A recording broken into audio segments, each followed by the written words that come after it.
Okay guys, I didn't expect the previous video to be so positive. I'm glad that my attempt at editing and humor actually worked. So that means another day of editing. I don't think my hand can take it anymore. Despite my entire body crippling, I learned some new things that I didn't even know I could do. So I thought, yeah, this would improve on more videos in the future. I have to say that I had a great time editing, even though it took an entire day to do this, but hey, I think it was pretty worth it at the end.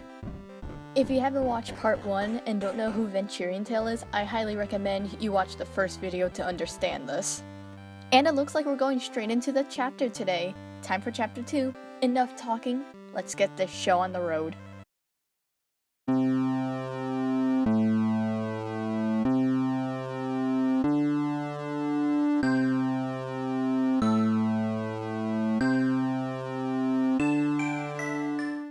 Okay, I have a plan, said Billy. Okay, first, we will go to the tiny houses, acting natural, and then start talking like if you were impressed with our costumes as we move to the bigger houses. I don't get the whole talking like you were impressed with the costumes thing. It's not gonna impress any of the rich folk, and they're not gonna care at all. Like, seriously, what? Do you want a cookie plate or something? You special snowflake? Until we have reached the final big house. As soon as we are done partying, we will stay at Slender's house until it is time for Sally's contest, explained Billy. Does your mom know about this? Where are your parents? But what if we get the early? Asked Sal. Whoa, wait. But what if we get the early? I would love to get the early. But what if we get the early? Asked Sally. Well, everyone can rest except people who are going to be in the contest, said Maddie Friend. But then we will stain everything with our blood, replied Spencer. Wait, I thought they had ketchup. This is getting graphic now, 18 plus. Let's just focus on the candy, Billy yelled out. Now, there are 7 houses in this neighborhood, and 12 on the rich side, explained Billy. So, it takes us a minute or 2 for each house, but then 3-minute walk to each house, said Spencer. But it all depends on how long the line is for each house, Maddie Friend pointed out.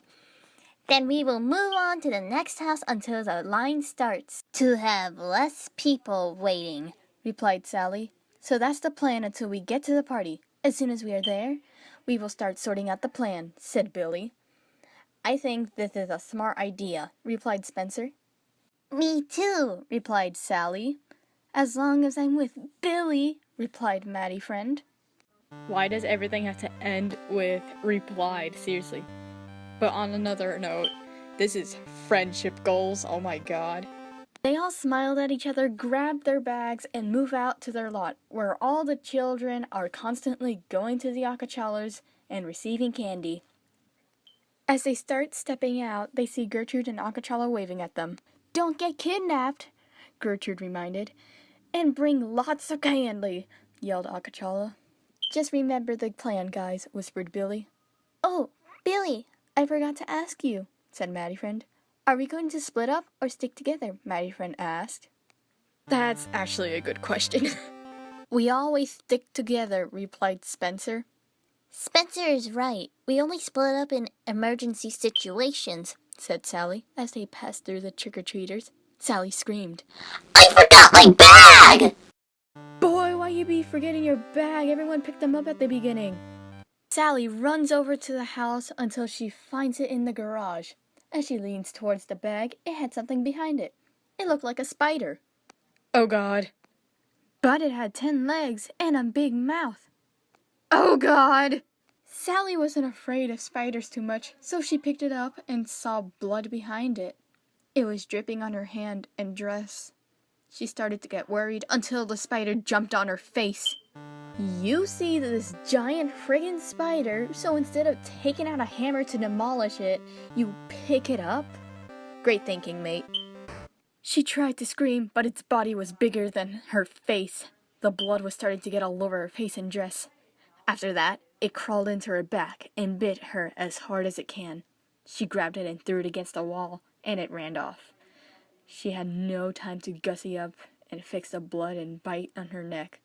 So she went outside where the group was. You know you can go tell your mom, call the police, the ambulance, pest control, literally anything, but you leave? Man, I thought I had no common sense.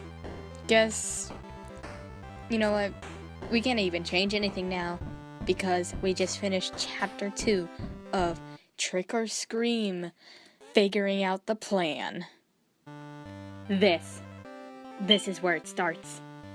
The random blood spurts, the edginess, the darkness, the demons, the spirits, the gore, the deaths, everything. I hope you are prepared for more In the next episode, of course. Did you like this chapter?